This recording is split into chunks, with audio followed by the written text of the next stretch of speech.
Buckle up, listeners, because this week's deep dive is going to be a wild ride through the crypto markets. I know, right? Tesla's at it again. BlackRock's dropping truth bombs. Even the BRICS nations are building their own financial playground. Seriously, it's like the whole financial world is getting a crypto makeover. So, where do we even begin? Oh, we got to start with Tesla, right? Yeah, moving $250 million in Bitcoin, that's not exactly pocket change. Not at all, especially since it's like their second massive Bitcoin shuffle this year. Remember that $500 million move a while back? It's like they're playing high-stakes crypto poker, and we're all just trying to guess their hand. Exactly. Nobody quite knows what they're up to, but it definitely gets people talking. Well, what do you think it means? Are they just trying to, stay ahead of the curve, or is there something more strategic going on here? It's tough to say for sure, but you got to think a company like Tesla, they're not just making random moves. It could be a signal to other companies, maybe even a way to hedge against traditional market craziness. That's the thing about the crypto world, always keeps you guessing. Always.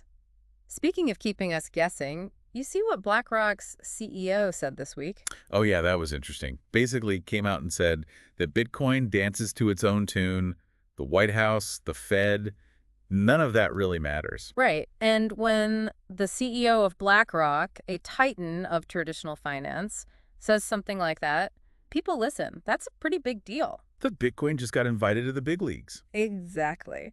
And while we're on the topic of shaking things up, the BRICS nations, Brazil, Russia, India, China, and South Africa, Yeah, they're kind of a big deal these days. they just gave us a sneak peek at their new payment system, BRICS Pay. BRICS Pay sounds like they're not messing around. Nope. Imagine a world where countries can bypass the US dollar and SWIFT altogether for international transactions. That's a whole new financial landscape. Exactly. And the BRICS nations seem pretty determined to make it a reality. Definitely something to keep an eye on.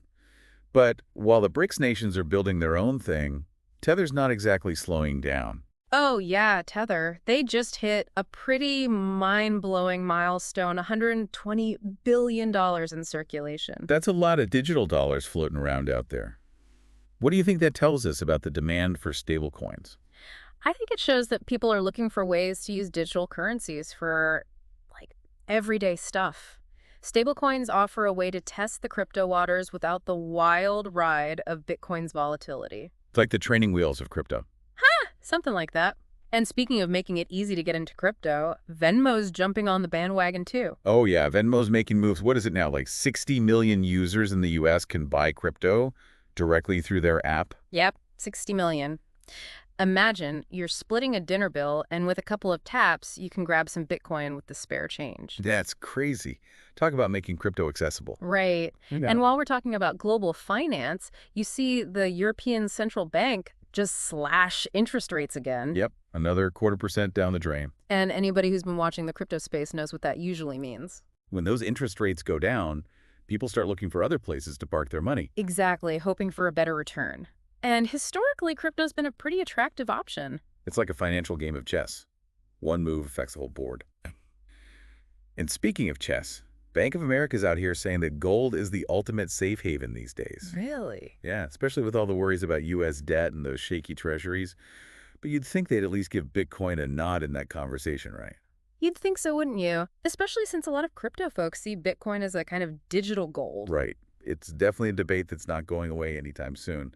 But hey, maybe that's something for Bank of America to ponder on their own time. For sure. But for our amazing listeners, that's the rundown of this week's crypto roller coaster. And trust me, the ride's far from over. What's next? Will traditional finance finally embrace the crypto wave? Or are we in for even more financial plot twists? Who knows, right? Who knows?